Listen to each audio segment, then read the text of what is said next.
তারা উল্লেখ করেছেন, এটি একটি সম্পূর্ণ লেডি অ্যাকশন সিনেমা। সিনেমায় কোনো চিরাচরিত নায়ক নেই। সব অ্যাকশন দৃশ্যের ভার একা নিজের কাঁধে নিয়েছেন মাহি।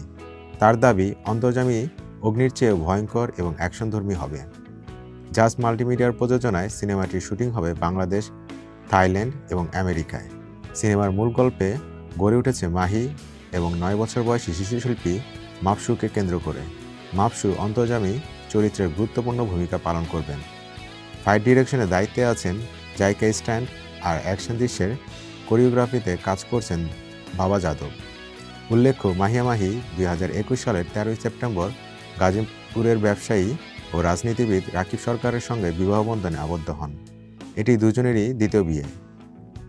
প্রায় 1.5 বছর আগে মাহি নিজের ভিডিও বার্তায় স্বামী রাকিব সরকারের সঙ্গে বিচ্ছেদের ঘোষণা দেন।